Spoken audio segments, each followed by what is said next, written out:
Okay, could everybody come through and we'll crack on with it.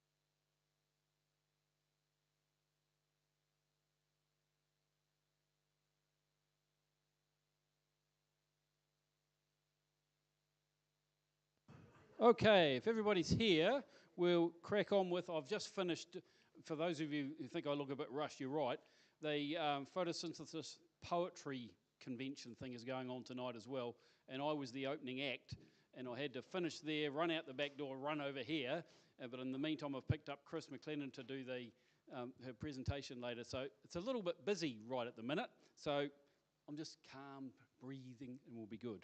But let's get on with the AGM so we can get that over and done with. First of all, welcome to the AGM, and are there any apologies that we haven't heard yet? The one from Peter Curtis. Can you add Ferg Campbell and Ron and Joy Willems? Anybody else? Jude Foster. He's typing quickly. Hang on a sec.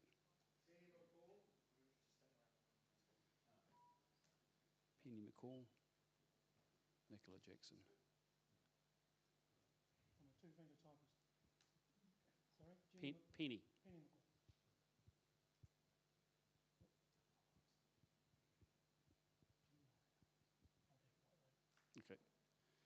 Okay, that concludes the apologies. There's a board around, so if you haven't signed it, can you please do that afterwards so we've got good numbers of who's here.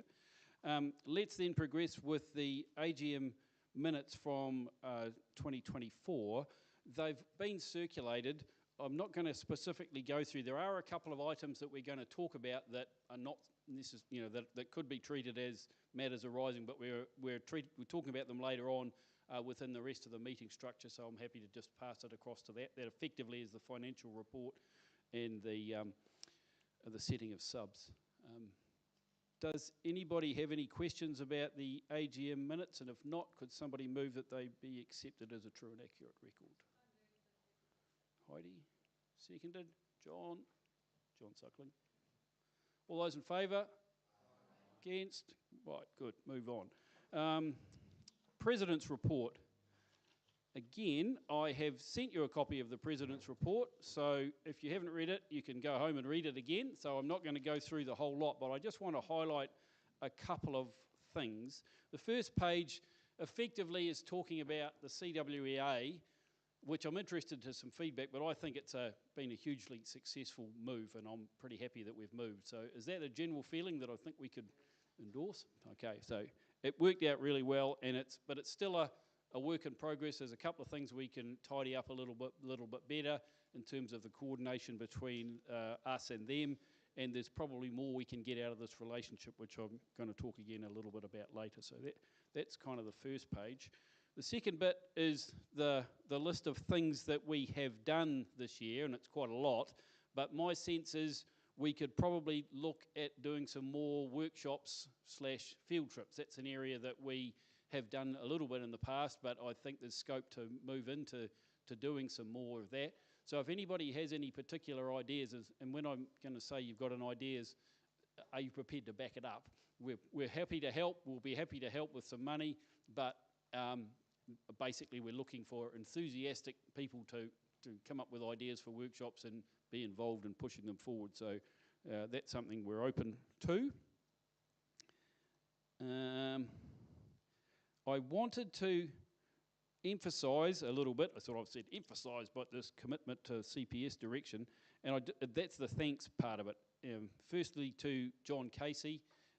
We all know the amount of effort that John puts in for the MDC every week, and the other thing that John's done is he put his hand up the other day and kind of rang up and said, can I help with supper for the final night? So John's the sort of guy that just does things. So I just really want to say that we super appreciate that and the work he does.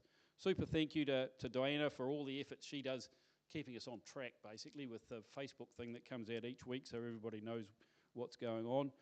And like I've said, John Suckling has been inspirational. I think we all agree that what we've been doing with John has been really good, and that's moving forward to the next year as well. So thanks, John. And the activity nights went well, but they didn't go well without a bit of effort. And Heidi, Nicola, and Jane have put lots of effort into getting those things going. So the point of all those comments is that this organisation runs on people. So feel free to be a people that'll help things going. The next emphasis thing, no, I'll leave that to, no, I'll do it now, was the leaving the committee part of it. And essentially that's Dennis and Janine. Dennis has had to step back for kind of family reasons, but he's still, Dennis is stepping back means he's stopped being on the committee, but he's still doing other things, is the crux of it. He's now got the program well underway for next year, so you know, it doesn't work without Dennis, so that's really cool. And Janine has decided to put her whole photography, everything on the bit of a back burner. Again, life is getting in the way. I think we can try whenever you see her to talk her into coming back whenever she likes, because of the amount of effort that Janine has put in has been fantastic. She again is the sort of person who you make a suggestion to and the next thing you know she's organised the whole weekend. So you know, we're really going to miss her input on the committee. So super thank you to Dennis and Janine as people who are leaving the committee. The other thing I wanted to talk about a little bit and formalises this future committee positions thinking, and the fact that things are changing and are going to have to change. So at the end of next year, this time next year, John will be finishing as secretary, and at the end of the year after, which will be straight after the convention that we're running, I will be finishing as president. So those are changes that kind of have to happen. So there's no clear path forward for either of those positions at the moment. So it's something we all need to be thinking about. So if you know of somebody who you think would be a wonderful secretary or president, twist their arm and point them in our direction. So we need to move forward. We do need to be aware it's a thing that all clubs up and down the country are having, is problems filling committee positions. And there have been a number of photography clubs within the PSNZ umbrella who have folded in recent times simply because they haven't got committees. So it's not a threat or a warning, it's just how it is. So it's something we need to think about. And that is pretty much all I want to say in my report. Will somebody move that the President's report? No, I'll move that the President's report be accepted. Is this second? Andrew? All those in favour? Cool. Financial report. Alan. This is the first year that we've had coming to CWEA, and it's just been wonderful that instead of paying $705 a month for rent, we're paying $280 or $350 or something, depending on whether it's 4 Thursdays or 4 Wednesdays or 5, $70 a night. 280, yeah. So we're in reasonably good financial state, I feel. I sent out the financial report the other day, and I'd like to move that it be accepted. Is there a seconder? All those in favour? If you could bring up that PowerPoint. This is what it cost us to move into this place. So, Carol, and a lot of the miscellaneous costs were just stuff, all this stuff here and that. But we got computers and electronic equipment, nearly $3,000 worth. So it's cost us about $17,000. There's a wee bit of work left to do if we decide to get a plug put up there for the screen and stuff like that. Anything else, Andrew? Potentially going to put some more print rails and some lights. Oh yeah. So not a huge amount.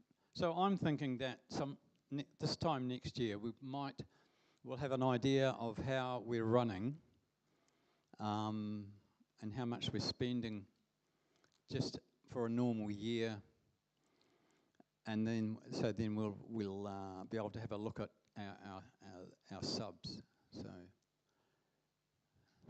I think we should leave them at 150 for normal members at this stage, and revisit that next year.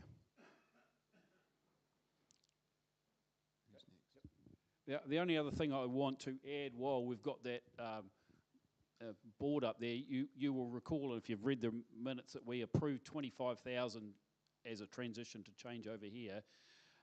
So we're comfortably within budget, even if we spend another couple of grand on the bits and pieces. Had a conversation with Lottie the other day at the CWAA. I don't know what her position is. She's the boss, basically, a president or something. And she said that they are starting to talk about replacing these chairs. And we'd had a conversation at the beginning because we were a little bit dubious that the chairs were good enough compared with what we were used to, and there's enough of them. And it's been okay, but, and I've just, basically what I want to do is sound you guys out to see what you think. How would you feel about us contributing some money effectively to CWEA to get some better chairs? Is that something that we would be happy to do with? We'd probably come back when we don't know, there's no idea what numbers or what anything, but you know, it would effectively be a gift, because I can't think of a structure where we could retain ownership of the chairs and take them away with us or anything stupid like that. So effectively it would be a gift, and I'm starting to feel pretty comfortable that CPS will be operating out of CWEA for quite some time, so don't see that being a problem, is my point of view. Does anybody have a different viewpoint? This is not sort of really minutable stuff, it's just, no, we're not voting on it. Is there anybody else have a sense of feeling on that? Sure.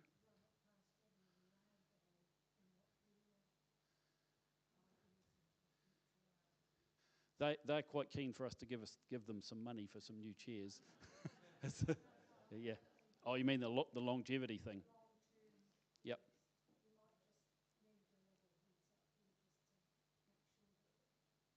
Yep. It wouldn't be ridiculous to get some sort of commitment for a period of time in exchange for some money for chairs. That's a good suggestion. Okay. Absolutely. Yeah. There's quite a long way to go. They've started a fundraising proposal, and so, you know, I think we're the primary users of all the chairs, is the crux of it.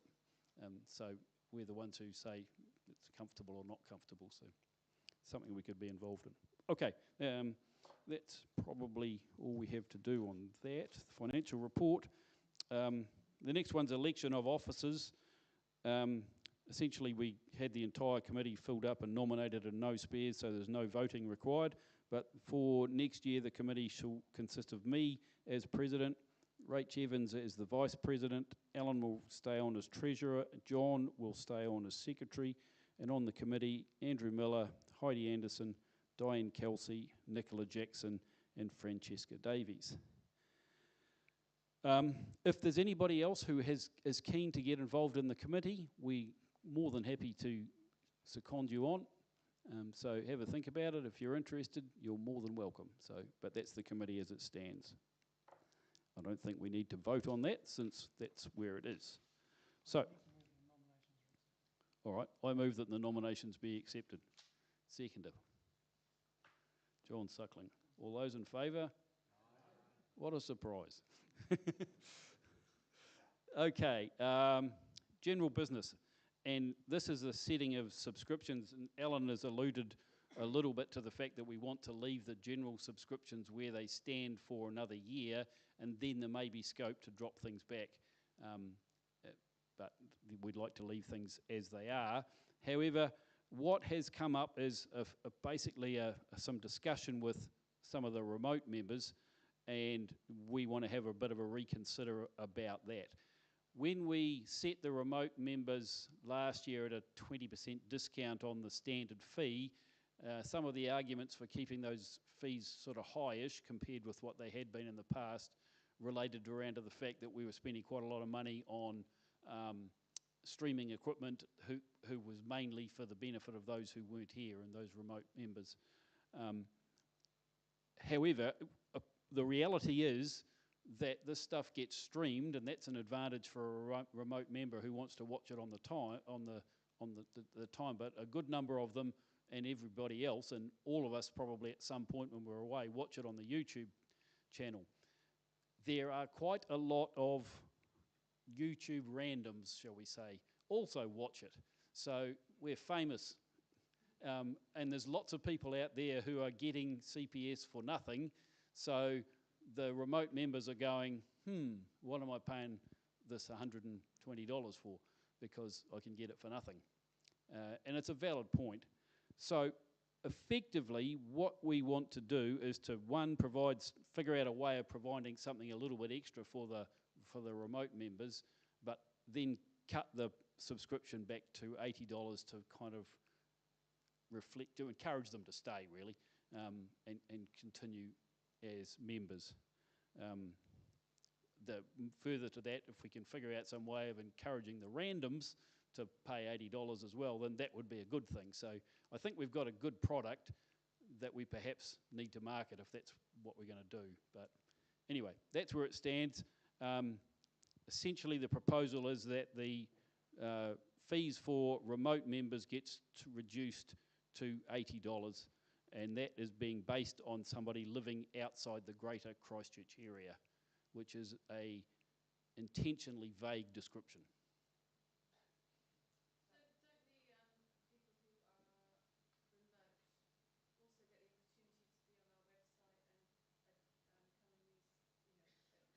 Yeah, they do. They can be in competitions. So it's only the visual information, I suppose you could say that, but people can find information anywhere on the booklet.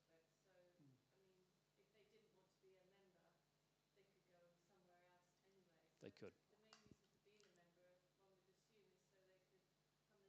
so they could come and put their pictures in for competition. That's a fair point, and there are a number who literally do, and you could say they enter competitions and that's their benefit, and it's a valid point. There are a significant number who don't do anything. But that's their choice, though, isn't it? Yeah. So it kind of like, I don't know, maybe we should drop it as low, perhaps. Okay. So just my thought. Carol? How many outside members would there be?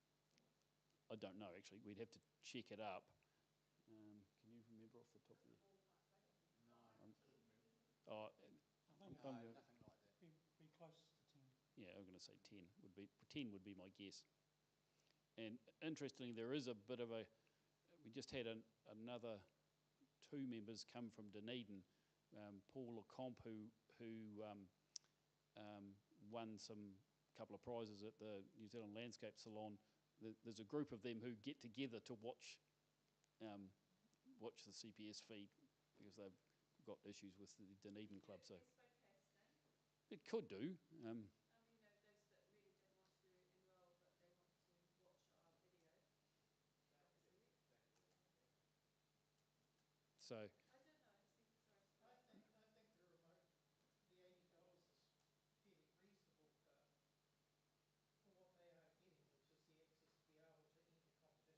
Yeah. Which is really the only benefit they're getting. They're not here. yeah, They're not eating the biscuits, drinking the tea and coffee. Making hay and cookies. yeah. They're not getting a great deal for the $80. No. No. Okay. Well, that's the proposal. We're pretty comfortable at it.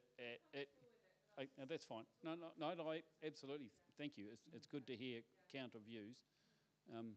So I'm just going to. Do we have a seconder for the motion? Yes. Okay. All those in favour? Aye. Done. And that's it. So I declare the meeting closed at whatever the time is. 7:47. Thank you. Cup of tea time, and we'll get Chris set up.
Okay, can everybody come through? Can you ring the bell out the back, please?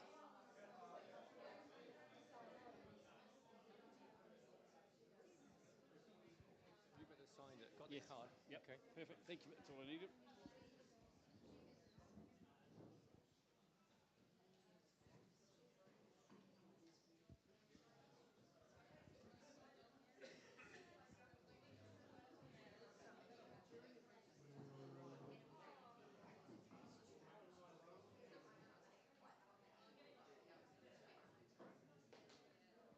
Okay. Welcome everybody to the post-AGM penultimate CPS meeting for 2025. So we just have next week to go, which is the final night. I just want to run through a little bit about what's happening in that, just to make sure everybody's clear. So there will be a group of people starting here at about 4 o'clock setting up the print displays in this area here. So if you're available somewhere between 4 and 5, the more the merrier. I've got a few names, but I'd love a few more to come along and help get that set up. Any time from sort of 5:30 on after that, I'm just going to hang around. But feel free to come in, start having a look at the pictures, just to sort of wander around and say hello. And we'll be moving across and starting in the theatrette in the art gallery. And we'll have some signage over there if you haven't been to the theatrette, but it's just in the door and on the left-hand side, along it's not hard to find.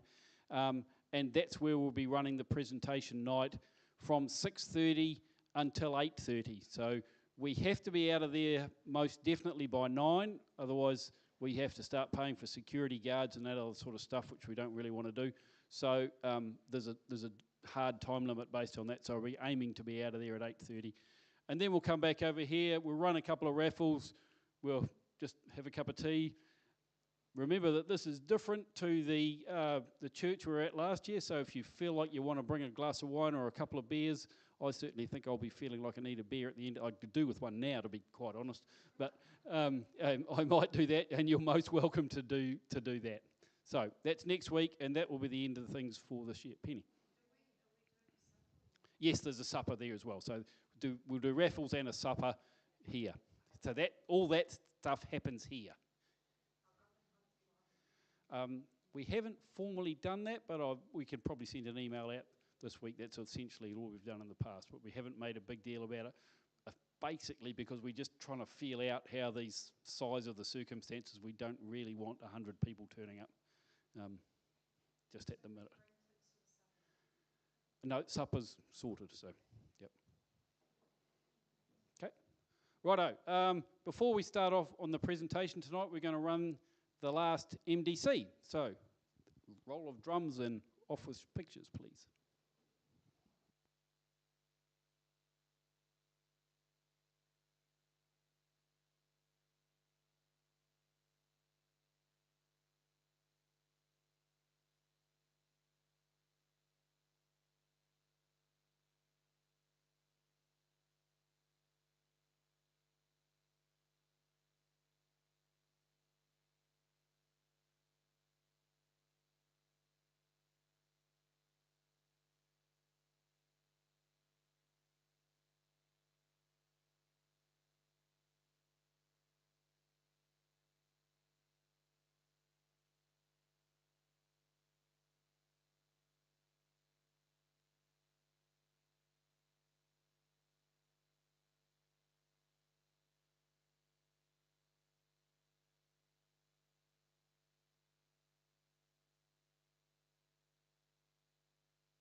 We'll give it another minute.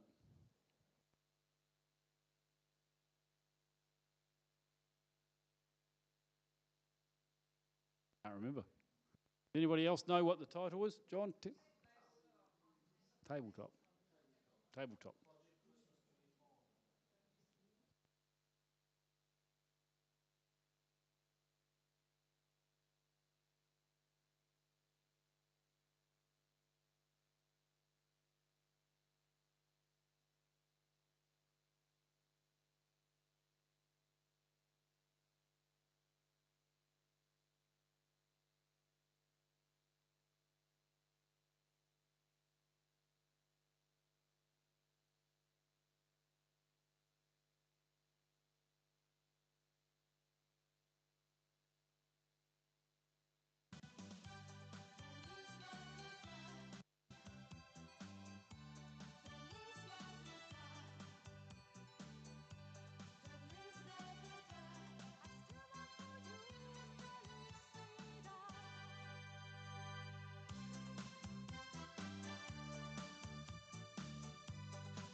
Thank you, Ian.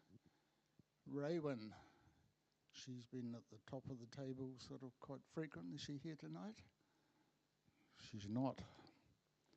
So the second place on my list, when I see the darkness, is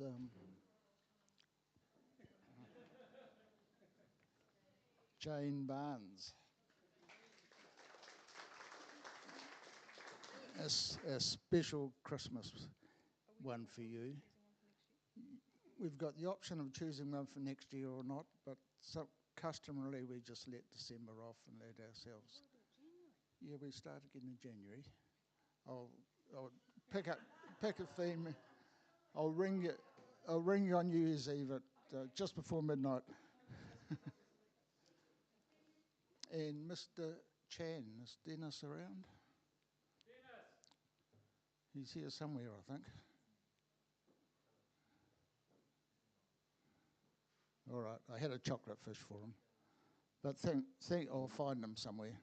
Thank you very much for your participation during the year, and we'll look forward to starting.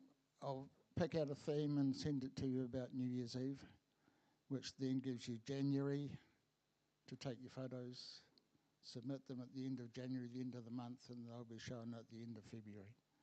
And we'll be back into the normal routine. All right, thank you very much. Huge thank you to John for all the effort that goes into that. That's not insignificant, rounding the cats up to get judges in and all the bits and pieces. So thank you for that. Okay. Basically, there's been a long time sort of a system where we have a pretty good speaker on the night of the AGM just to encourage people to come along. But we've excelled ourselves by a long shot this time. So tonight's going to be something pretty special. I want to introduce my friend Chris McLennan, who's come up from Queenstown today to talk to us. A lot of you've seen the various bits and pieces I've talked about being on trips with Chris, and I've been pretty happy with the photos that I've made, but wait till you see what he does. It's another level. So it's something really to look forward to. At the last trip in Alaska doing the bears thing, we started off, we had a morning where not much was happening, and Chris started a bit of an ad off the cuff. I don't think it was completely off the cuff, but of a presentation on that tonight's based on. It was really fantastic, and that's when I asked him to come up. So he said he's put a bit more work into it, so if he has, that's just taken it to another huge level. There's lots and lots to be learned tonight, so enjoy, and please welcome Chris McLennan. Thank you.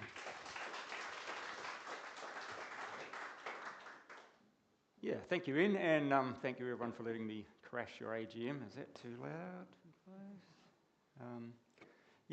Actually, this did come about exactly like that. Ian was on one of my trips. We're photographing grizzly bears, and I gave a little bit of a talk in a quiet time, and he said to me, can you come and just give that presentation, the same one? So there's a couple of new pictures in it, but that's about all. So it's kind of designed for around a table with half a dozen people talking about what we've been doing during the day. So there's quite a lot in it. It's reasonably long, so I'll try and skim through it pretty quickly. Originally it was designed to be quite interactive, and we're talking about things as we go. So if you've got any questions or anything you want to chat about, just sing out and we can stop and talk about things as we go. We might kill that front light, that's cool, yeah. There's a few familiar faces here for me. I've spoken once before at the National Convention here, and it's good to see some of those familiar faces. And for those who don't know me, I'm kind of feel like a bit of an old man in the industry now. I've been doing this full time for 37 years. A lot has changed in that time, obviously. You know, that was back in film days, pre-internet, no YouTube. Everything was analog. Everything was done through door knocking and face-to-face with your clients. So, you know, lots changed for me over that time. My work was basically in tourism, and I've worked in over 65 countries in tourism. Got to see a lot of pretty incredible places and amazing things. And there came a point in my career when a lot of people, that other photographers as well, were saying, you know, how did you get to see all these places? How did this happen? And I don't actually know how it happened, but it happened. And that was when kind of the idea started to do some photo tours and photo workshops, which has been really good because the industry has changed so much now that, you know, making a living out of being a commercial travel and tourism photographer is almost impossible in this day and age. It's so different. So now I'm split between commercial photography and running photography expeditions. And generally the whole concept behind all of the trips that I run is that they're off the beaten track, places where people don't go, can't go, other people are not going to be. Try our hardest to go to places where there's no one else, so that you're getting a really unique look at places that you wouldn't otherwise get to be. So that's kind of a little bit of background on me. Yeah, that's about it for what I do, who I am, where I've come from. I'm just going to talk a little bit about wildlife photography and what's involved. You know, it's pretty much like shooting anything else. It's all of the same things are involved, from lighting, composition, exposure, depth of field, context, and probably most importantly, being yourself and being creative and looking at things through your own eyes and trying to come up with a way of portraying a story or getting your narrative across from the scene that you're seeing. And on these trips, that's what we spend a lot of time doing, is just trying to get seeds going in people's heads to look at things differently and try different things and self-teach through just experimentation. I won't spend too much time on this. This is basically photo tool stuff, just talking about exposure, because sometimes we have people that literally are picking up the camera for the first time, along with professionals, and we have everyone in between. So exposure, I'm sure everybody here understands the basics of exposure, so we're not going to spend too much time looking at that. Camera modes is something that I always touch on. This is all geared for wildlife photography, and just the benefits of different ways of shooting. Historically, I always used to shoot aperture priority through the years, but now I'll shortcut through to the end. What I always do now and encourage people to do is to shoot manual with auto ISO or full manual. And the beauty of that is you can select your shutter speed for the effect you want, whether you're freezing the action or blurring the action, slowing it down. You can select your depth of field and let the camera do the work with the ISO, and you've still got the ability to use your exposure compensation to go brighter and darker, and particularly if you're with mirrorless, you can see through the viewfinder or on the screen as you're shooting. So we've got a lot of advantages that we didn't used to have, and also the high ISO capabilities of the cameras nowadays. You're not worried about going to high ISO. You're far better off doing that now than going to too slow a shutter speed and not getting the shot at all. So that's kind of my recommendation these days is manual with auto ISO or full manual if you're comfortable with that. But if you've got a subject that's moving through different light sources, you don't want to be hung up on changing your exposure when you can be concentrating on what's going on.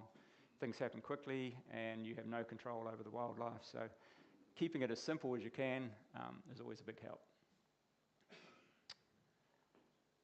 One thing that I try and encourage people to do too is consider what I call an emergency button on your camera. For me, I don't use back button focusing. I never have, because my thumb's always historically been busy changing focus points or doing exposure compensation. So to me, it made sense to use that rear button on my camera as my emergency button.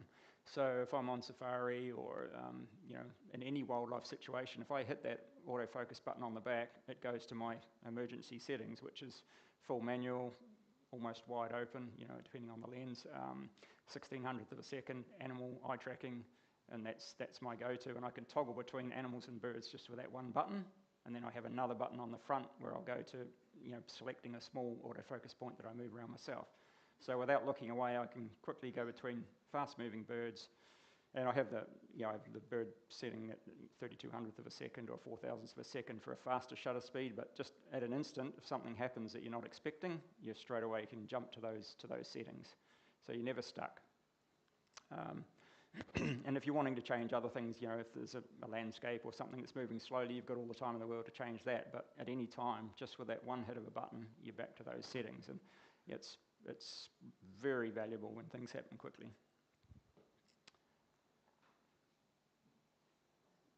I'm just going to talk a little bit about exposure and using light and different types of light and different ways of looking at things,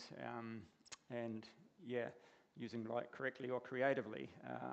You will read a lot of things and see a lot of things on YouTube where everything's about your histogram, and histogram's got to be centered and you can't be clipped left, right. Technically, probably, yes. Creatively, it's up to you.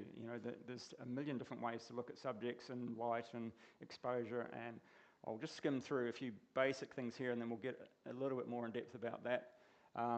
Front lighting, just straight, normal light over your shoulder, what they used to always say, light over your shoulder. And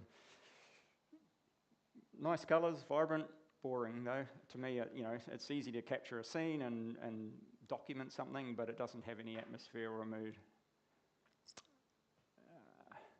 This is diffused light. There was actually a fire and there was smoke passing through the background, and it was super soft diffused light, and it just softened the whole scene. And it looks quite saturated in here, but it was more pastel-y in the original, and it actually feels like a painting when it's printed. And just that beautiful soft light can add that extra bit of sort of an artistic feel to an image.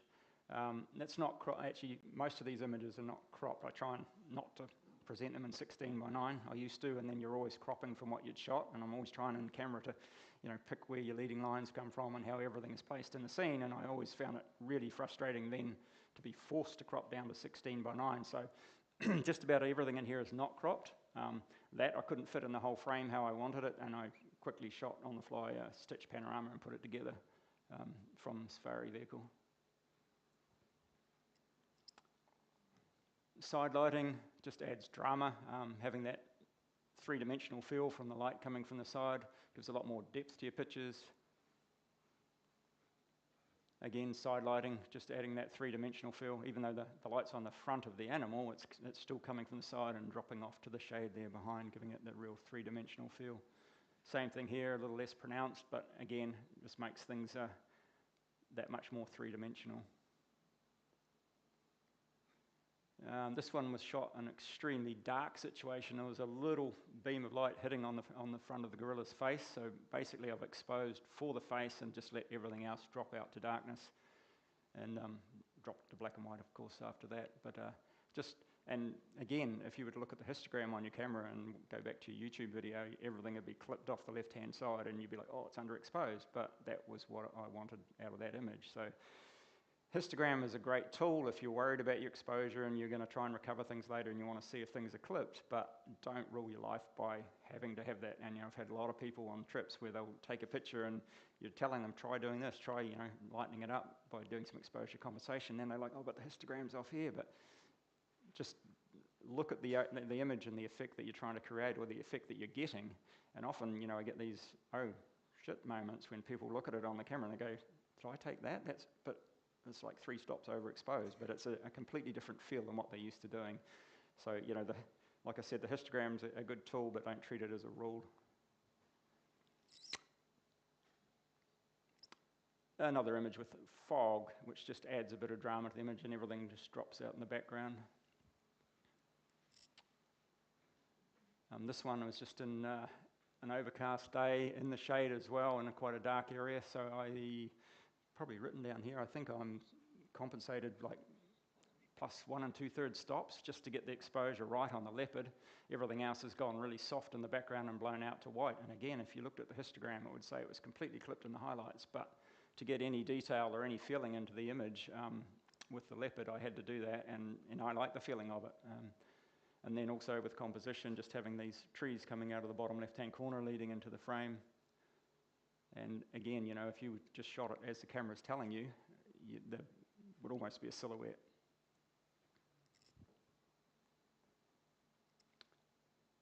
And diffused light, there's a bit of a dust trail behind this elephant that's come through the forest here. He's trying to push over that tree. He very close to got it over, but failed. But yeah, just the dust catching that soft light, very, very diffused afternoon light. Just gives a beautiful soft feel. Same here, even though you're looking directly into the sun with that little bit of dust, and the way the dust is in Africa and various other places as well, this light is so soft that you're still able to get some definition in the zebras there and shoot directly into the sun.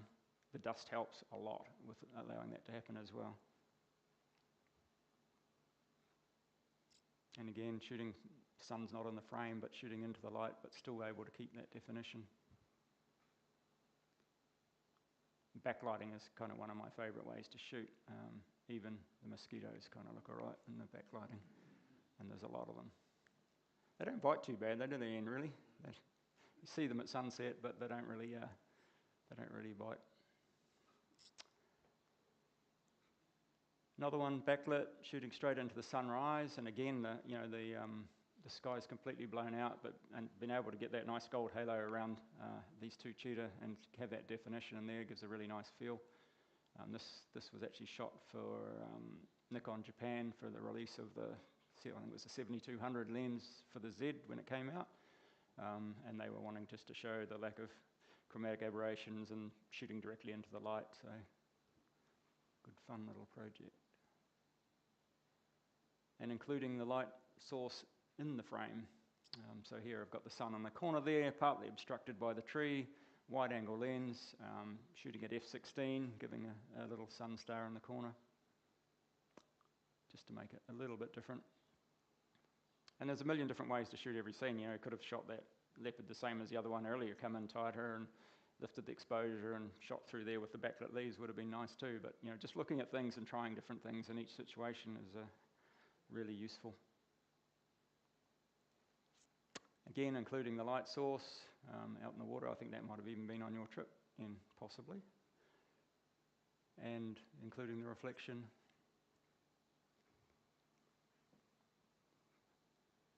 More with the light source in and silhouette, full silhouette this time, so it's gone to a full black elephant, if you like.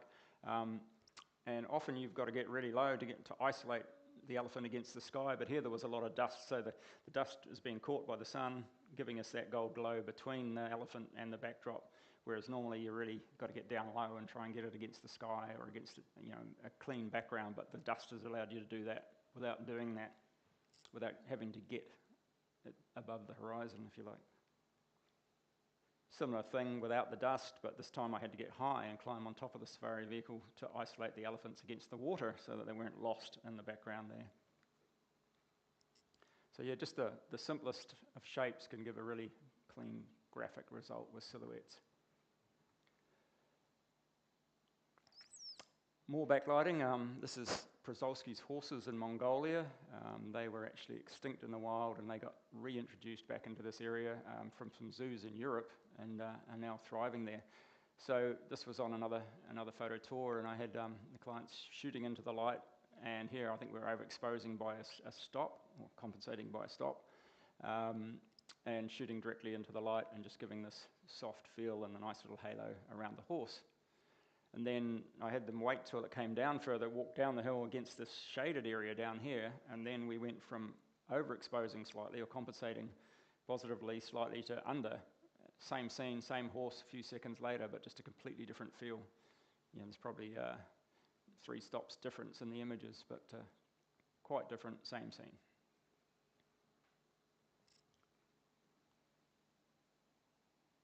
And there was actually smoke in this scene for some forest fires, some bushfires in Angola that had blown into Botswana where we were, and again, just boosting that exposure. I think it probably overexposed by about 1 1/3 stops there.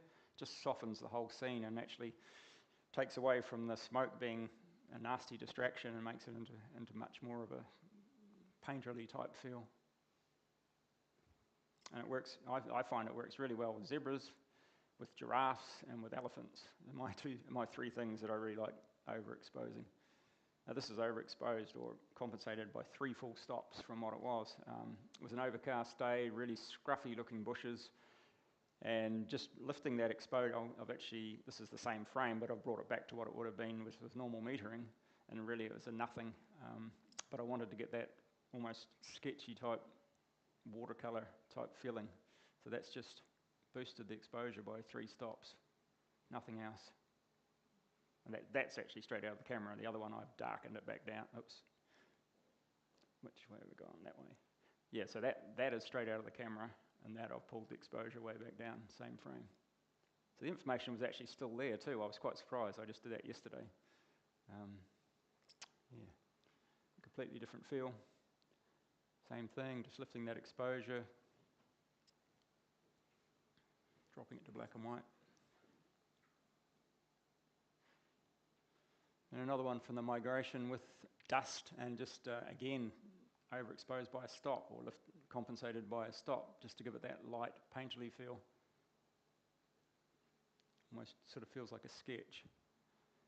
And then I had another scene in the afternoon, late afternoon light, and there was just a little area that the light was hitting. So then I was exposing basically for the highlights, which was underexposing the rest of the scene and gives a completely different but equally dramatic feel. Yeah, there's a million different ways you can shoot almost any subject, and it's just a matter of thinking and experimenting and trying different things.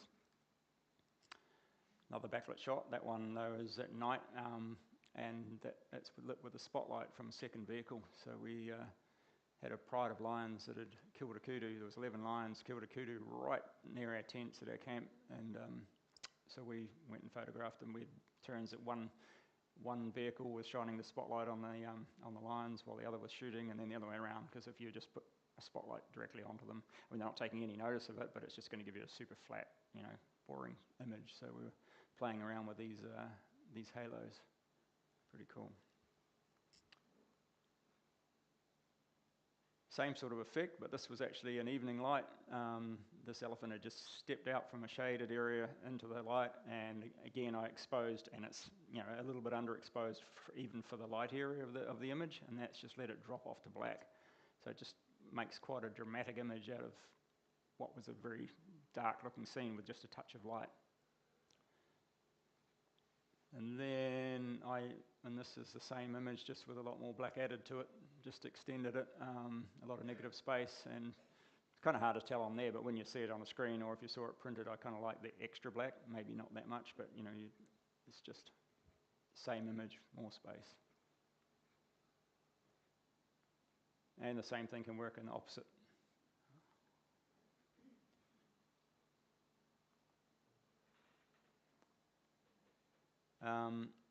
This was on a photo tour as well in Alaska a few years ago. I had a group of clients. The very first night we were out, and there was a beam of light coming across this grassy area, and there was dark trees behind. Everything else was shaded, and I could see this bear walking towards the light, and I was looking at it, is it going to go there, is it going to go there? And I kind of barked at everyone, get on the ground, everyone lie down, get on the ground, and set your camera to underexposed by 3 stops. And they were all like, what the hell's going on? They all got on the ground, and this bear came and walked through this light, and I was like, shoot. And everybody in a line was shooting. This was pre-mirrorless. I don't know how long ago this was, probably 7 or 8 years ago. And then that was one of those penny drop moments when everyone's looking at the back of their camera going, oh, wow. And then we went back and talked a little bit about shooting bears backlit. And so we spent the rest of that trip, they all wanted to concentrate on shooting bears backlit. So we went out specifically to find bears to shoot backlit. And these are all from that the same trip.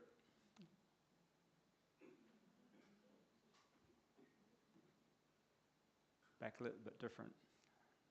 And it's interesting how we kind of give our human emotions to pictures. People see this and think it's like a mum and cub playing. Actually, there was 2 cubs. The other one's run off this way already, and they were on the beach digging for clams, and there was a big male bear come down the beach from the other direction. The cubs saw it and ran off. Mum got a fright from the cubs running off and jumped up and ran off as well. So they were actually scared, and they were running away before turning back to see what was happening with the male bear. But when people see it, they think it's mum and cub playing. And then shortly after it, the 2 cubs stopped and looked back. Mum's already checked it out, and they carried on. But it gives a real warm, fuzzy, feel-good image that's not actually the way we perceive it. Or we perceive it not the way it was. It's probably a better way of putting it. Again, just back to that backlit silhouette. Very early morning, we were down on the beach, and this bear was quite distant.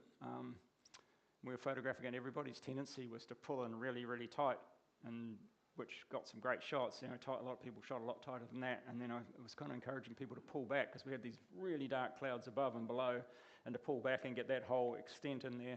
The bear's probably not in as good a position, but just looking at different ways, the bear doesn't have to be big. And that's one of the things that we find on most people when they first get out on a wildlife trip and they're seeing animals they've never seen before. The biggest tendency is to use the longest lens you've got and pull in as close as you can to the animal. And it's good to have those shots, but you lose the context and you lose the environment, and you get home and you go, it almost looks like it could be in the zoo, and unless you include some of that environment in the image, they lose a lot of their feel and a lot of their story. Not to say don't shoot tight, but make sure you mix it up. Again, that was still in that same trip, shooting our backlit bears. That was shot at 24mm, so they were pretty close. little guy with a few mosquitoes. They're actually little gnat type things, they're not really mosquitoes. Yeah. Composition, yes, same thing. You don't have control over the animals generally when you're shooting wildlife, but you do have control on the way you look at it and the way you position them in the frame, how you use leading lines. One of the things I try to always encourage people is if an animal's looking in a certain direction or moving in a certain direction, make sure you leave more space in front of them than behind them to give them somewhere to move into. It feels a lot more natural than if this bird was out the side and looking out the edge. There's exceptions to every rule, of course, or treat them, like I said, treat them as tools, not rules. But yeah, the composition is equally important with wildlife as it is with anything else. And I think just the thought process where that becomes second nature is key, and it's practice. It's just practice. And the more familiar you are with the camera, the more familiar you are with the subject and your settings, the more you can concentrate on what's in front of you and how you want to compose the image. So again, using lines, and I've contradicted what I said before. There's less space in front, but it was about the lines drawing you into this one. It's not an underwater shot, it's shot from a drone.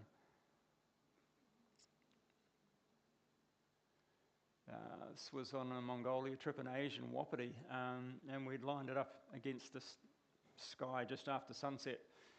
And I was talking to the group, and everybody was shooting with the horizon right through the middle of the picture, and black down below, and the sky up above. Now, is the black at the bottom adding anything to the picture? Was what I was asking them, and to me, it's not.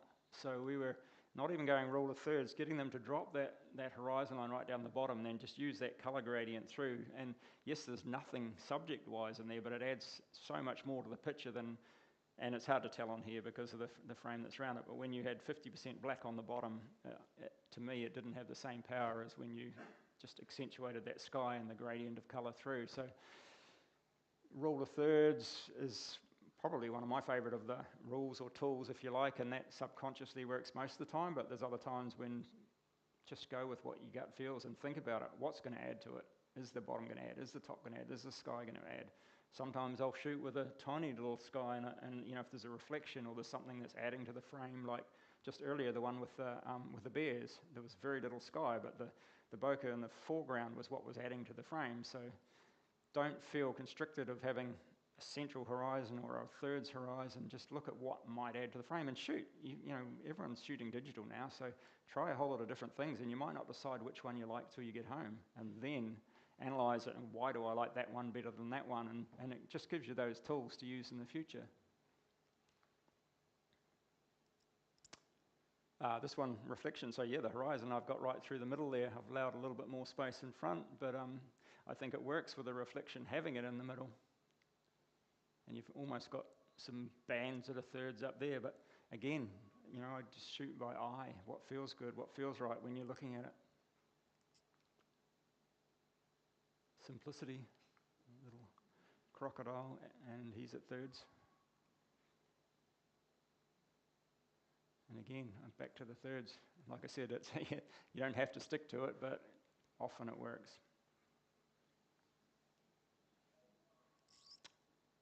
And just looking for those compositions.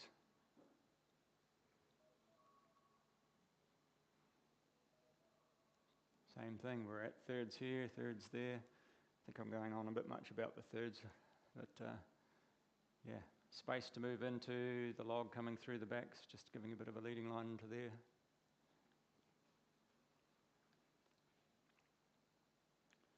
Animals on the move, again, giving it more space in front to move into.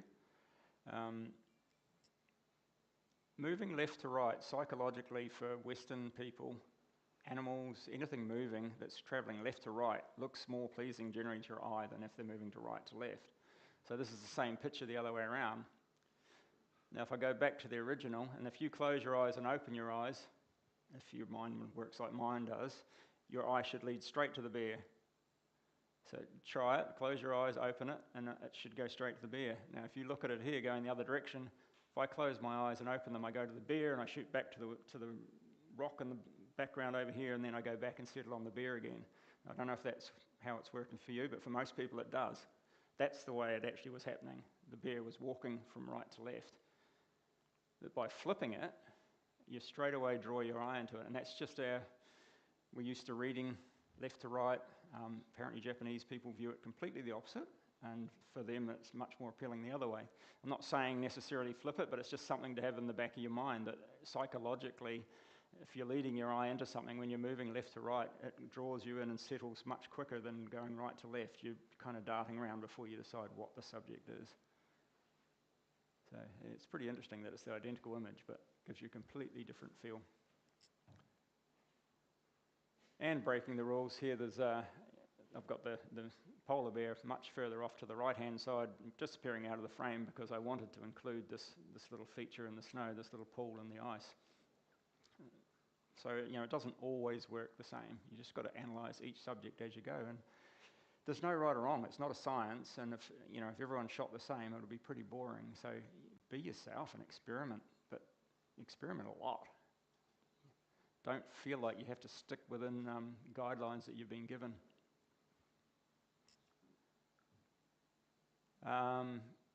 Here I've got 3 images in a row just of the exact same subject, shooting differently, shooting tight, then a medium distance with nice graphic lines, to back to distant. Same scene, same animal, same place basically, 3 different lens choices or focal length choices. So mix it up, don't feel stuck to one thing. There's a lot of different ways to shoot every single subject. And then, composition again. Sometimes there's things that happen that don't happen often that just line up, and what I was talking about before, having your camera ready, knowing your camera, being familiar with it so that you're ready for any situation, I think is one of the biggest things in wildlife photography. You don't have the time that you have in landscape photography or a lot of other types of photography, so you've got to be ready because there is one element, the key element that you're photographing, that you have no control over. And again, another psychological thing that applies to all photography really is your eye is automatically also drawn into areas of contrast or the brightest part of the image. So if there's a really bright spot on the image, make it count. Again, if you shut your eyes here and open them, you're led through the bear straight to the sun. If that was way up in the corner, you'd be looking up there and back down. Sometimes it works, but generally if there's a hot spot, try and make it contribute to the picture, or get rid of it. Your eye is drawn straight to it first.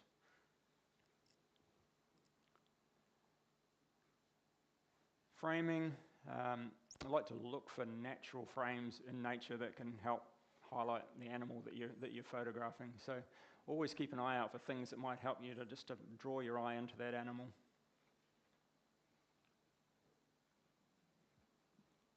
Nature provides some great little frames. And again, also the way that you choose your composition, with the timber around here, with the log around here, you could. This next one's cropped in tighter, closer of the animal, but personally I prefer that further back. You've got a lot more textures in there, and it feels like much more of a pleasing image overall than just pulling in that bit closer. But do it all, experiment. Not really a frame, but use the same bit of wood. It's just a little bit more dynamic. It gives you a little bit more dynamic image through movement. Frame of just shade and light, and you can exaggerate these with your exposure as well. Bring the exposure down a little bit, let those dark areas drop off and highlight the subject. Again, just shapes and textures in the trees. It's actually very unusual to see guinea fowls in trees. But, again, the shadow. Shadows and textures.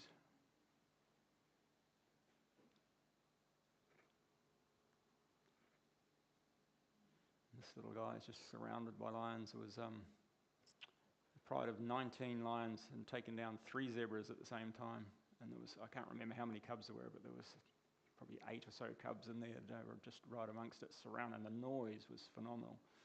The hierarchy of all the lions, the lionesses growling and snarling.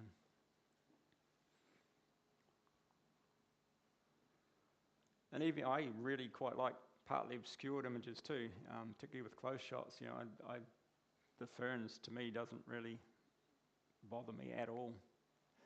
You know, I used to always be looking for ways to avoid all of those distractions, but sometimes I think an out of focus foreground can really draw you in even more.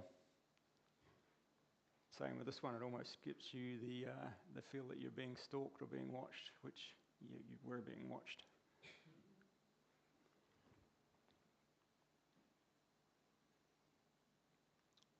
Again, the out of focus hyena in the foreground passing through gives you a little bit more story to the image of what's going on. They've actually just come and stolen a lechway from a pack of African wild dogs.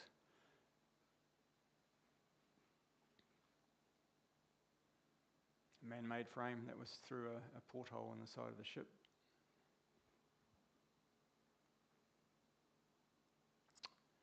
Getting low.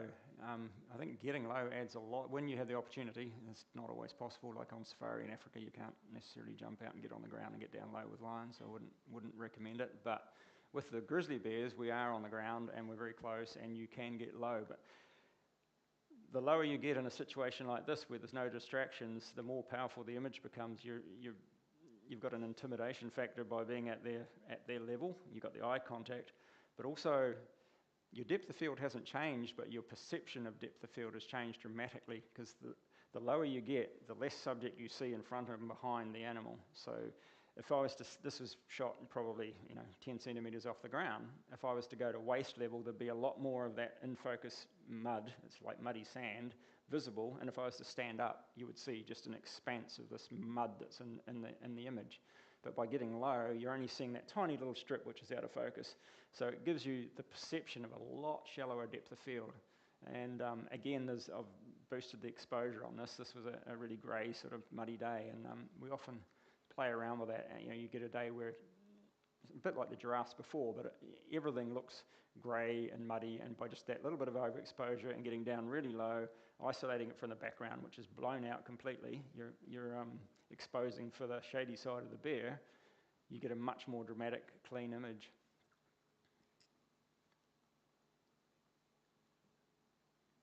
Again, just getting low helps with reflections. You don't need a big body of water to do it, but it just gives just a nice, simple feel. I'm going to talk about it a little bit more on this next one. This one was right low to the ground and completely different to what I said before there. The elephant's there moving off out of frame, but I like these trees in here. Now this is a small puddle of water. This is like here to the wall around. It's tiny. So I'm right at the ground. You can experiment with this with a phone. You get a mobile phone, tip it upside down so the lens is really low, and put it down on a puddle, and you can put a massive scene in a puddle, this big. So this is a very small piece of water, but I've managed to get a really nice reflection just by getting low. This is similar location. It's a bigger body of water further in, and that water was, you can see my pointer working, this is all ripples through here. And when I was standing up, there's no reflection basically at all, but I've got down low, the very edge of the water down the bottom here was sheltered by the shoreline, and it was only maybe 1.5 meters, 2 meters that was calm. But by getting the camera right down at that calm water, we're managing to get the reflection. They're not mirror-like reflections, but they're really adding to the image, the reflections of the trees. And it was all about the height above that water. And yeah, like I said, practice it on a puddle, on any subject, and you'll be amazed how, even with a phone, tipping the phone upside down so the lens is at the bottom, the difference between knee height, calf height, and ankle height for reflections in water is night and day. You wouldn't believe that, and nowadays when we've got these flip screens on the back of our cameras too, if you can flip that screen out and get as low as you can, and what I do is I put my hand under the camera, where my hand's wet, I know I'm low enough. So, I don't do it on a tripod, but I get it right down, so as soon as I feel the wet on the back of my hand, I know, right, that's as low as I can get. But it's amazing though, this from here to here, just completely different image. Something to play around with any subject. Really, really powerful. Low with no water. But again, it puts you looking at this cheetah in a dominant feeling scenario. Even more so with the rhino. I was lying under the vehicle for that to get that shot. But getting down to their height really adds drama. Caracal. And eye contact. Having that eye contact just makes it all that more dramatic. He was close. That might have even been on your trip this year too, actually. I'm not sure. No, can't remember. Were you running the other way? I think I would have remembered that. Yeah. Now, it's amazing. I'll talk about that a little bit later, about different animals in different environments and how they act and how you can interact with them. And the same rules don't apply everywhere. Ian will vouch for this. I bet when you first came on this trip, you would have never thought you'd been me to you from mum and cubs and felt comfortable with it. And at the end, yeah, totally cool. Yeah. But you don't try it anywhere else. And details, look at details as well. Pull in and look for different things within your subject. I think you can even see a safari vehicle in the eye there. And eyes, if I'm doing close-up with eyes, I always try and focus on the closest eye to the camera. Not saying that that's a rule you have to follow. It would probably look pretty cool with the other eye as well, but here we're able to get the reflection of the vehicle in there. Shapes, just graphic shapes and textures. Not always what's the most obvious, but they can be super powerful. So just looking for those little details, and sometimes there'll be something that just has a little bit of light on it that you can pull in on that makes a graphic image. And think about what it is about that animal as well. People think about bears as these horror machines, so often it's about the claws and the teeth. And on this one, the scars, the battle wounds on here, pretty dramatic. So just keep an eye out for those particular things. And this one, the bird's lunch matches the bird. It was pretty interesting. It's the only time I've ever seen those crickets in that same colour as a lilac-breasted roller. Depth of field. For this one, these bears are digging clams on the beach, so I was really low with a wide-angle lens because I wanted this clamshell in the shot to kind of give the story of what was going on and the bear coming directly towards you. I think that was shot with like a 16mm lens, so he was pretty close. And the opposite effect, shallow depth of field, that was with a 400 2.8 at 2.8, just dropping the background out, beautiful soft background.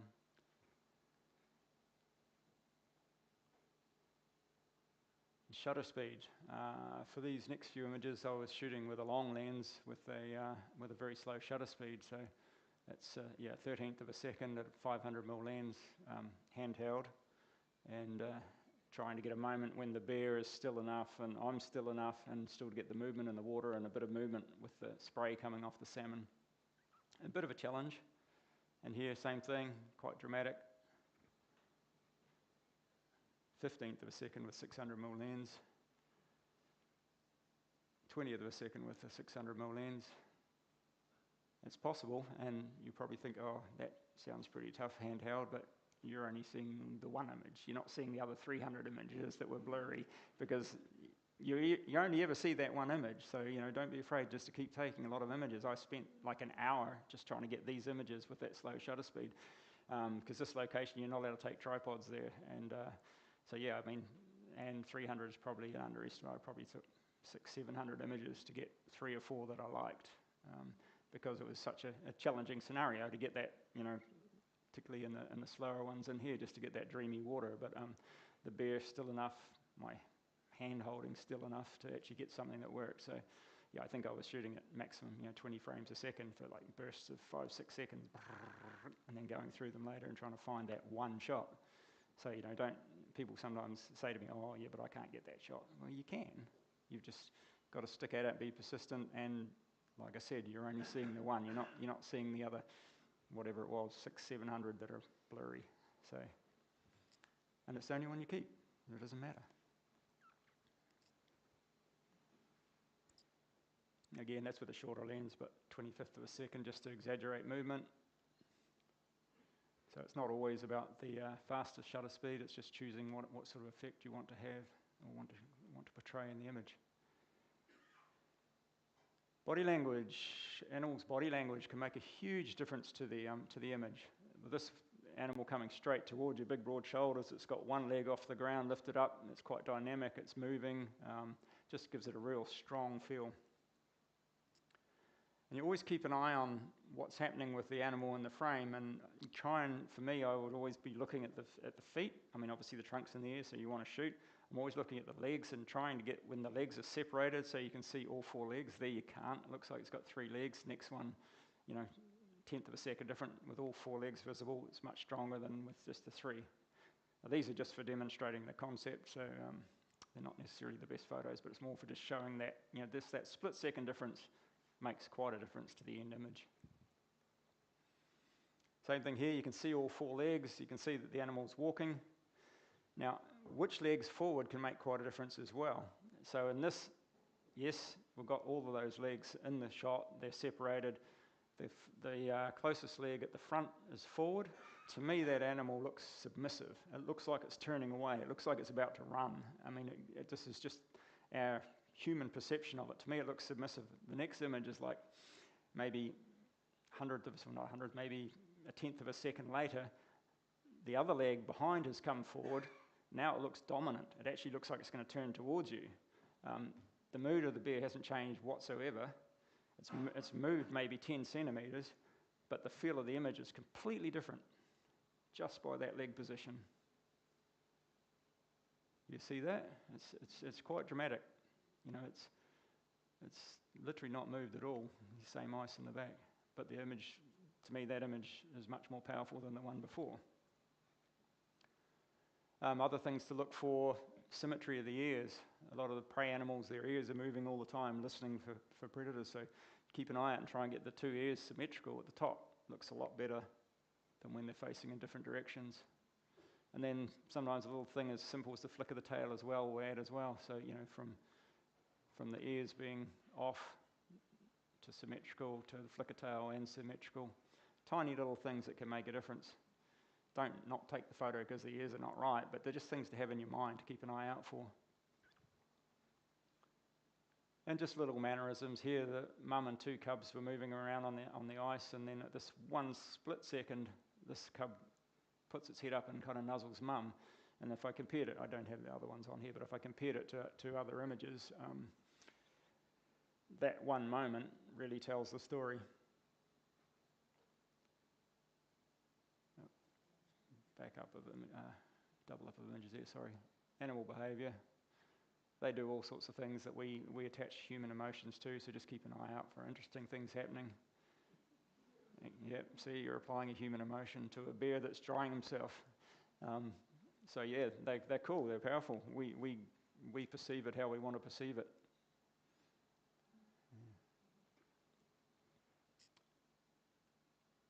And other human behaviour. This is in South Africa with great white sharks preying on seals. This was quite a few years ago now. I think it was probably about 2013 or 2014. This particular area where the great whites would breach and come out. I'm sure you've all seen photographs of them with the seals. And then the great whites basically disappeared from this area completely. They're starting to come back now, but they haven't been there for over 10 years. So we were out there. I was on a research vessel, and we were out there. I think we were there for 4 days, and we were just after sunrise every morning. You were looking at these seals coming back into the colony, looking for lone seals, and you were literally tracking these lone seals with your camera, just glued to a lone seal, and then you pick the next one and pick the next one, hoping that you capture some of what was happening. So that one actually got away. That one didn't.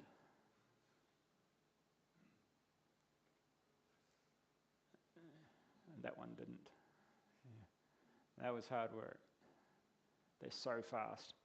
Like when something like a humpback whale, when they breach, you could see it out of the corner of your eye, and you would have time with a whale breaching to come around and get your camera lined up and get a shot of it. With the great whites, you're literally focused on that seal, and all you see is a flash. It's just like there's no warning. It's just so fast. It's just boom, and you're just and hoping for the best. It's just so different in speed to what this is. And when I was talking about animal behaviour too, with the humpback whales, if you see a humpback whale breaching, often they'll go down and then they'll move along and they'll breach multiple times, but they can leave a trail, like a footprint this glass area on the water, and you can see where they're heading, and you'll see another one and another one where the tail flicks are just below the bottom, and then they'll dive and come up and breach again. So you're able to kind of track where they're moving under the water. Not always, but definitely something to look out for. More interesting animal behaviour. These are African wild dogs. They're the most endangered large predator on the planet. There's only about 6,500 of them left in the wild. They're incredible hunters. These guys have actually, this is a red lechway, and they've actually stolen it from a leopard. And they chase the leopard off, and they're very, very on edge here. You can see they're all they're running around, chattering and carrying on. They've chased the leopard up a tree. They've got it pinned up a tree, but because this lechway's in the water, they're very, very cautious of crocodiles. They very rarely go in the water. So they're kind of freaking out about the potential for crocodiles, and they've got this leopard pinned up the tree. And the leopard it was just a stick, and it was up there for about 3 hours, and occasionally it would try and come down and get back to its prey or run off, and they'd just run and bail it up and get it back up the tree.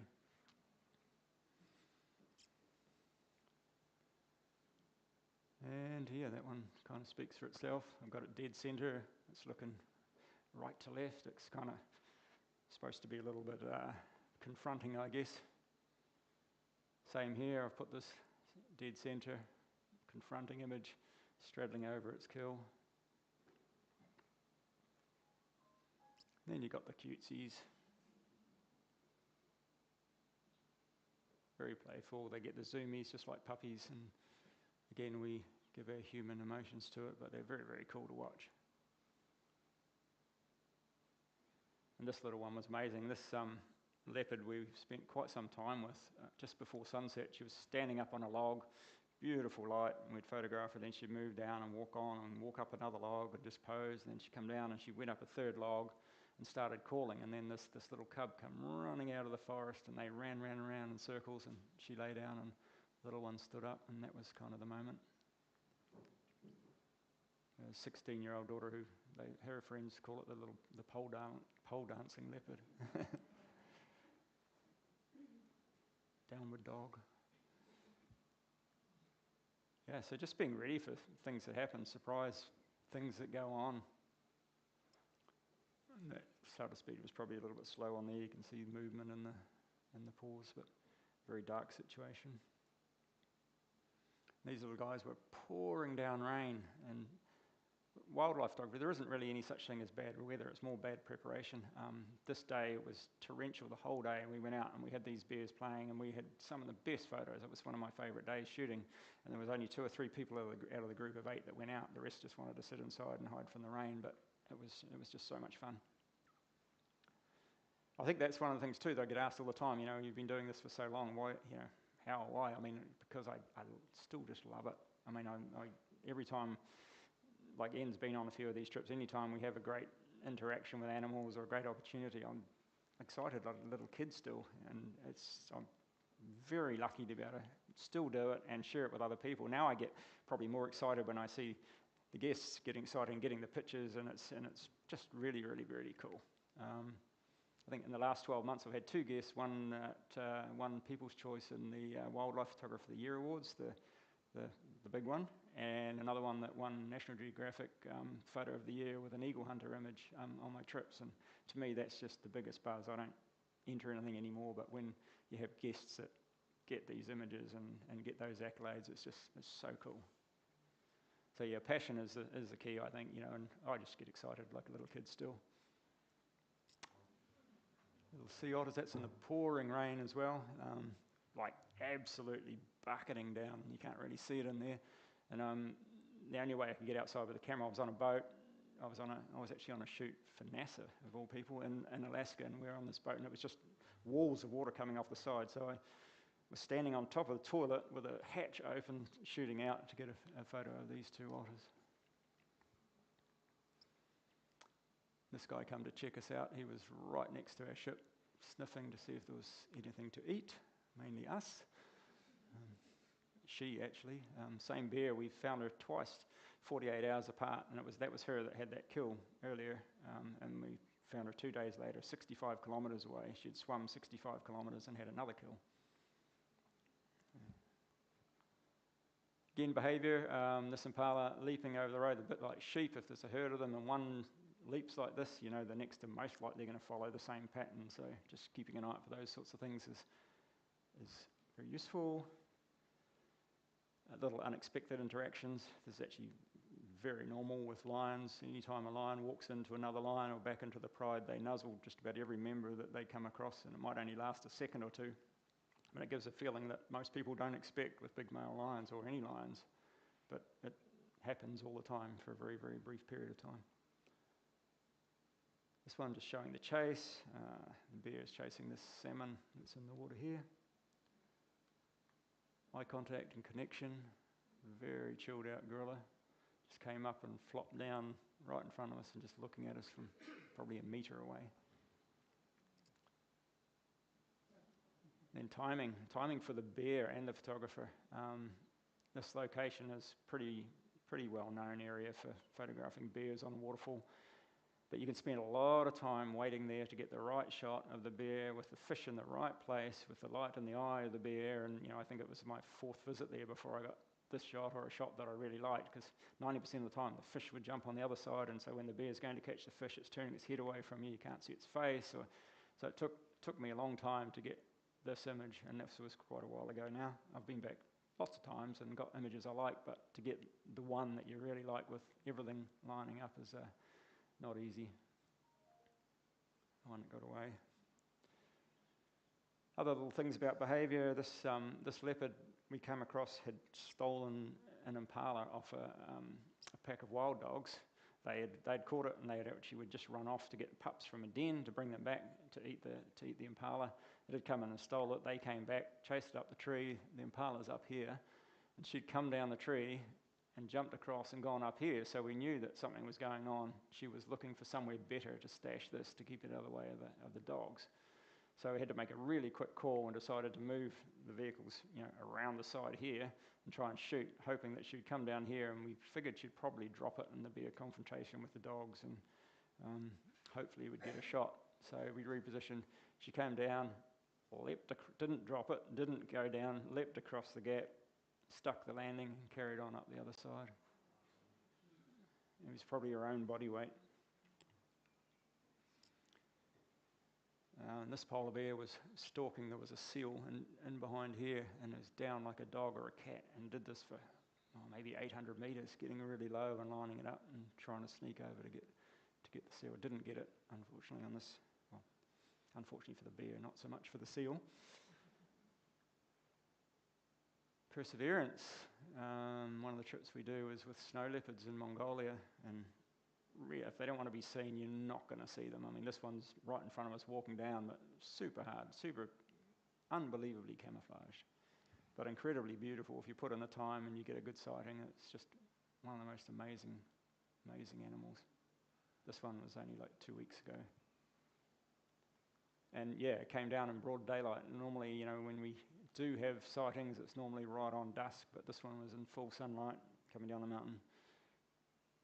And we actually spent about 3 hours with this one.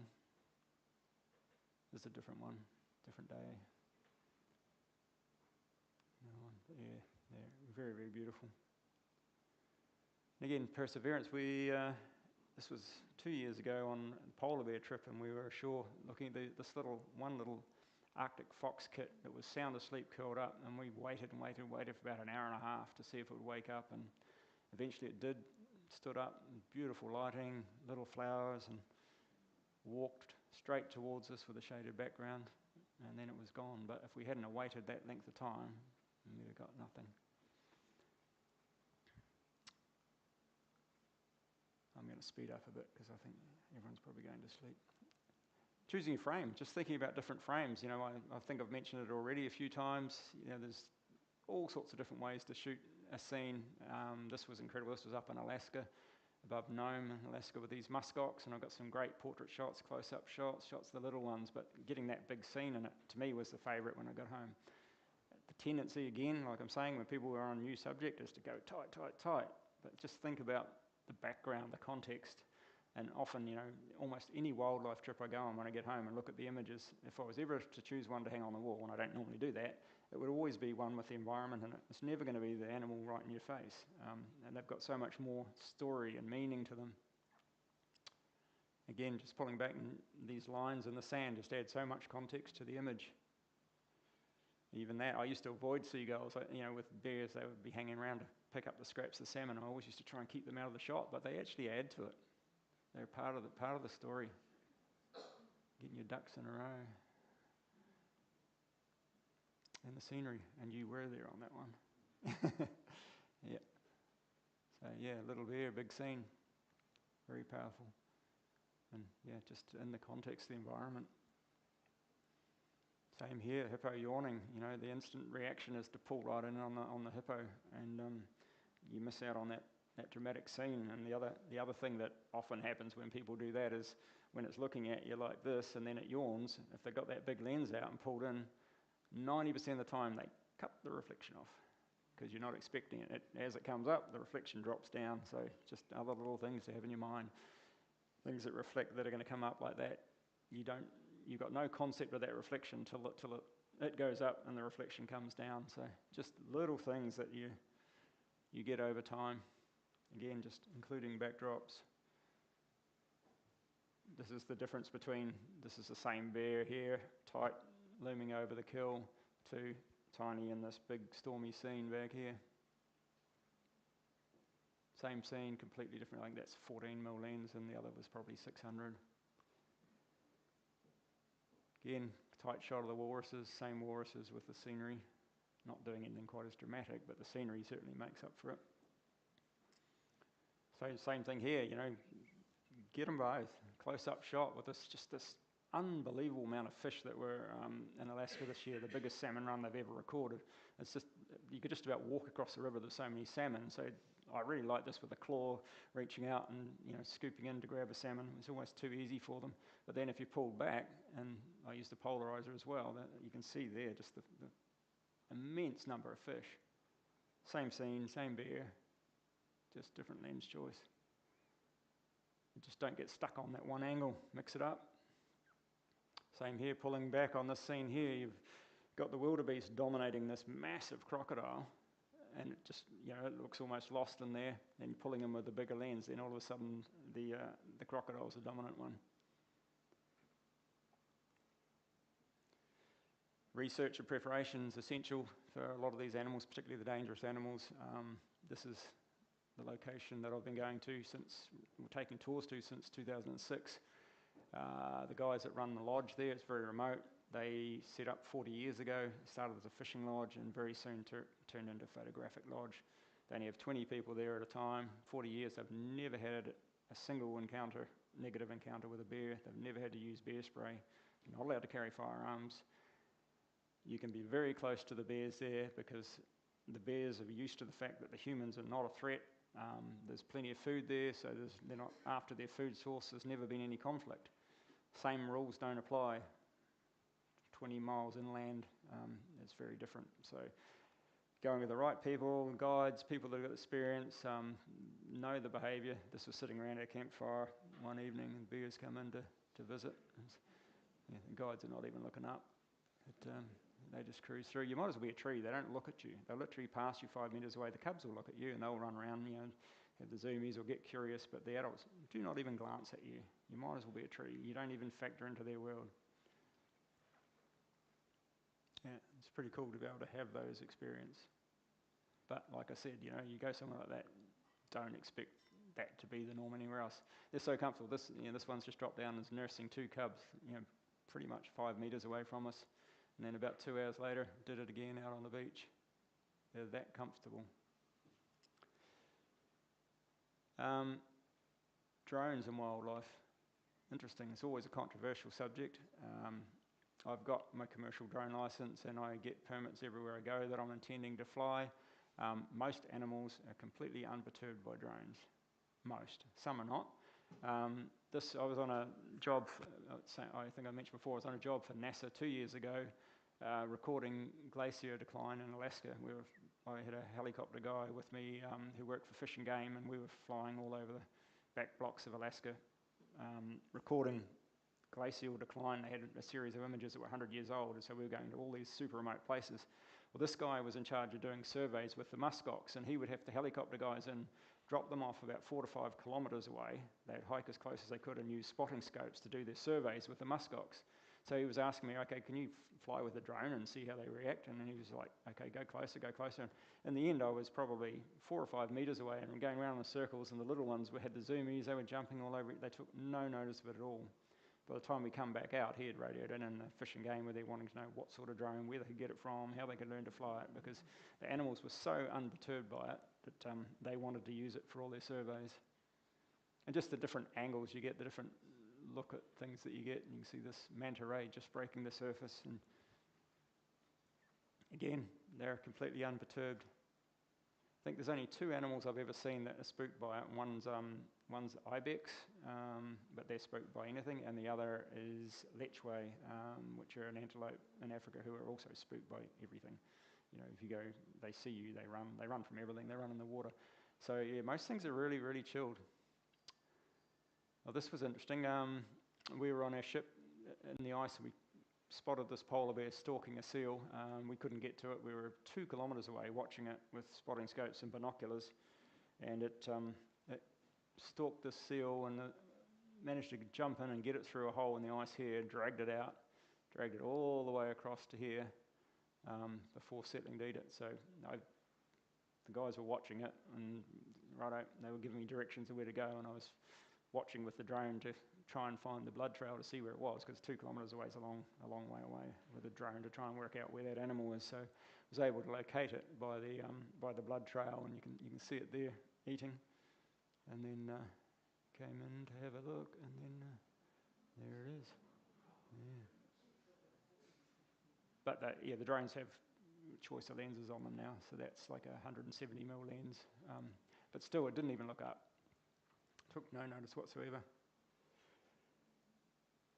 Again, just reiterating, know your gear, be ready, have that emergency button if you decide to hook that up. Anything can happen super quickly with wildlife, so you always want to be prepared for the fastest happening scenario you can think of. Because like I said earlier, if anything's happening slowly, you've got all the time in the world to change. If something's happening quickly, you want to be able to nail it and not be fighting your camera. You just want to be able to hit that button and shoot. So just be ready, things can happen fast. This particular line, we were driving along and we pulled over because it was just a stunning scene of wetlands, and there was herds of animals, and we pulled up to take a landscape shot and looked down, and this lioness was right beside us lying in the grass, and it just up and took off. It chased after an impala first, didn't get it, and it came round, chased a zebra, and it got away, and then it came round and chased this waterbuck straight towards us. Got so close to it, it got a claw on the back of it, and it just went right past us and gone, and the whole thing happened in maybe 5 seconds. It's just so quick. And then you get once in a lifetime sightings, honey badger versus a porcupine.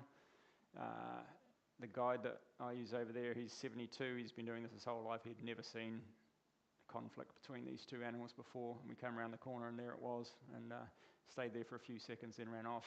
And it was a shot of that same encounter that one of my guests won the People's Choice in the Wildlife Photographer of the Year. So some of you may have seen an image that looks exactly like this on there. Pangolin, very, very rare. I've only ever seen one. They're the most trafficked animal on the planet, but very, very rare to actually spot them. So just being ready is key. I am going to speed up, guys, because birds, tricky autofocus, practice. I mean, it's just practice. And nowadays, it is getting so much easier with the autofocus capabilities of the new cameras. You've got bird tracking, eye tracking. But yeah, just practicing and taking as many shots as you can. These little guys are pied kingfishers fishing. They're very tricky to photograph. You can see them hovering, and then they'll dive down into the water. My technique for that is look at where they're hovering, have your camera pointing at the water, focused on the water, wait till they dive in, wait for the splash, then you hit the button on the splash and hold the motor drive, hold your finger down so that as it comes out of the water, you've got all these droplets. It doesn't have a fish. I've done what I was talking about before, and I haven't allowed for the reflection because you're not seeing it before it goes in. So, yeah, if I had angled that down a little bit more and got the reflection, and ultimately if it had a fish would have been better as well. But yeah, just trying to predict those things. Back to exposure compensation. This is a white cloudy day. Kia in flight was overexposed or compensated by 2 stops. These guys we photographed when we were with the bears as well, puffins, fishing for sand eels. They are tricky. They're fast. They're like flying bricks. They fly like missiles. But they do have a pattern, especially when they're fishing. They come in to where they're roosting, and often they're so full of fish, and they're quite clumsy flyers. Their wings are quite small for the body size, for the body mass. So they'll come in and they'll fail on their landing, and they'll do a circle and come back. And sometimes it'll be 5 or 6 loops. So I'm constantly trying to spot the one with the fish and calling out to Rug, hey, 12 o'clock, there's one there. And it'll come in, it'll miss, and if you watch it, it might go out 300-400 metres, but you keep your eye on it, it's going to come back in the same path again and again until it lands. But no, they're really, really cool birds to photograph. They're quite clumsy though. Like I said, they'll crash into the rocks and they won't stick the landing, and they'll have to come around multiple times. This day I spent about 3 hours. I've got lots of shots of puffins because I go there every year, and I just wanted to get a shot of the puffin in front of the volcano, Mount Iliamna. So I spent probably 3 or 4 hours, and again, you only see the one shot, and that's probably the only really good shot I got, but it was the one I set out to get that morning. So, I spent my whole morning to get the one shot in front of the volcano.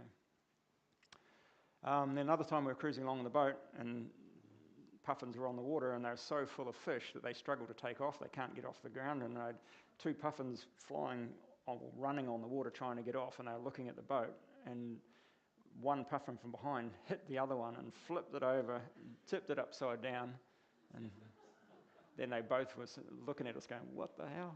It's like crazy. Again, same thing, reflections getting low. These are guillemots in Svalbard, just showing the environment and the reflections. Pre-focus. This was shot with the pre-focus on the Nikon, and most new cameras now have that pre-focus. Does everyone know what the pre-focus setting is about? You can have your camera set up and focused on a point, and it runs like a rolling buffer. And if you see that, so if I was focused here, I knew that the spirit had taken off to catch the bug, and that it was going to come back to the same roost. So these are carmine bee-eaters, and that's what they do basically. They'll go and they'll catch, and they'll come back and they'll land there, and they'll kill the insect on the stick, and then they'll eat it. So I was focused on this bird here, waiting, and as soon as I see the second carmine come into the shot, you push the button, it's already landed by then, because our reaction, they're so fast flying.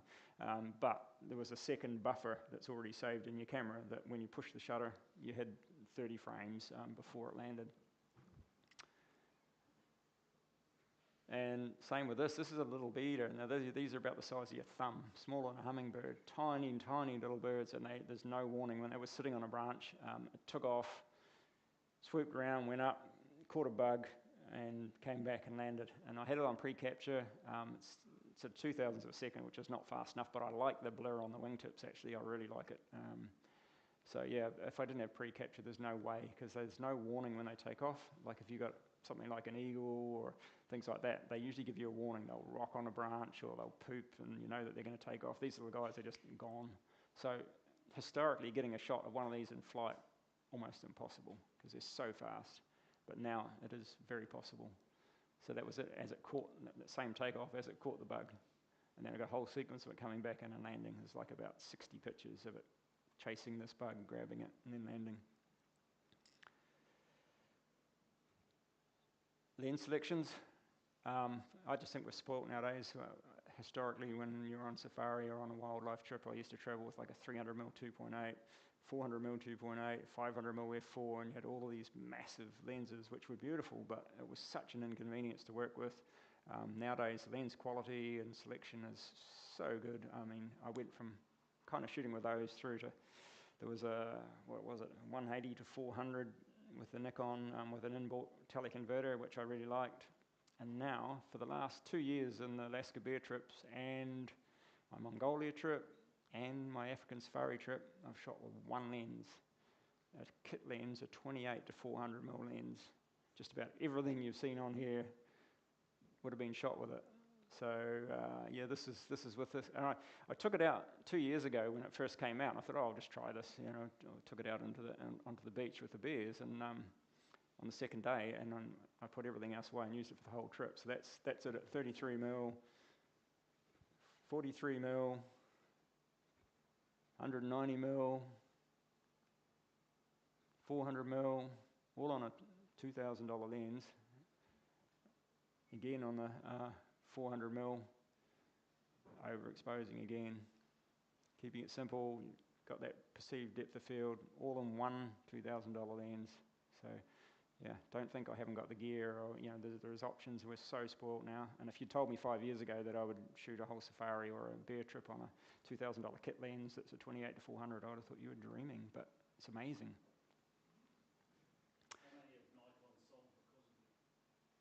I don't know. Did you buy one? Yes. One? Yeah, and when I first came back from that trip, and I was telling them, this thing's incredible. I mean, do you want me to talk about it? Because you got these $10,000 lenses, and you got this one $2,000 lens that replaces 3 of them. And I'm like, no, go for it. It's just amazing. It's a game changer. Yeah, so just a few basic things to keep in mind: storytelling, adding the scene, moving water. You know, just think about what the story is you're trying to get across.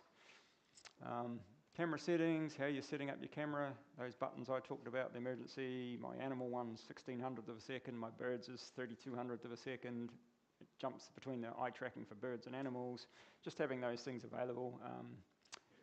Looking for where you put the horizon, any distractions, what will add to your image, what will simplify it. If it doesn't add to it, try and leave it out. You know, just try and keep things simple. And often that can be achieved by the height of the camera.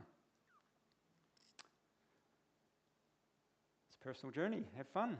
There's no right and wrong. Remember that. We're not forensics photographers. Just get out there and experiment, see what you like. And the more different ways that you experiment with things, the more you create your own style. And even the photos that you don't like, they're all useful. Take them home and have a look at it and go, well, why don't I like that one compared to that one, and analyse it, and you end up subconsciously, things just start working. People go, oh no, that's a terrible photo, I don't like this. Okay, so you slow down and have a look at it, and then you work out why, learn from it. Every photo is useful. That's it from me. Sorry it took so long.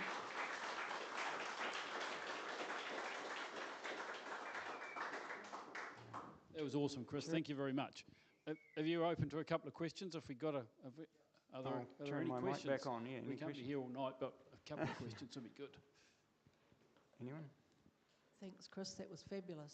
Do you do any tours in New Zealand? Yes. Yes. Can you tell us about them at all? Sorry? Can you tell us anything about them? We've got quite a few new things coming up with New Zealand. I have access to a lot of private property down. I live in Glenorchy. We've got access to some very scenic private property that no one else can go to. We're doing 4-wheel drive landscape tours. We also do tours that we tie in with wildlife, birds, do stuff in the Catlins. Basically, all the New Zealand tours at the moment are private. We cater them to whatever your needs are. So if anyone wants to do that particular trip, we'll put it together to suit exactly what you want to cover. So, for example, we've got one coming up at Christmas. We've got 5 people coming from the US. We're doing 4 days in the Catlins, landscapes and wildlife, waterfalls. Then we're in Glenorchy for 5 days, glaciers, landscapes mainly, and then we're down to Dusky Sound for 4 days, and then they head out from there. But we're doing a lot of 2-day Glenorchy trips, landscapes mainly, some birds, yeah. But we custom do those for anyone, and they're generally super small groups, 4-wheel drive, so it can be maximum 3 people, 1 person if you like. We've got some remote musterers cabins and things that we can stay in too for astro stuff up in the valleys with glaciers and things. So yeah, it's pretty different. Yeah. Thank you. No problem. Cool. Anybody else? Sorry? Yes. Yeah, I've got a couple of trips up there in the next few weeks actually. Yeah. Yeah. It's pretty nice, huh? Yeah. Yeah. Yeah. A great trip. No, that's one of my favourite locations. Yeah. I think we're very spoilt to have that. So yeah. All right. Okay, that's cool. I just want to say special thanks to Chris. I want to make an observation before we finish, is that all of those backlit bear techniques that Chris talked about works on backlit sheep as well, so you don't have to go to bears. So that was fantastic. I thoroughly enjoyed it, and I saw bits of it before, but I haven't seen the whole thing. A little thank you for us to take back to Glenorchy. Thank you. Thank you. Oh, yeah, I heard you saying you needed a drink before. Yeah, exactly. So, round of applause for Chris. Thanks very much. And that's us done for tonight. We'll see you next week.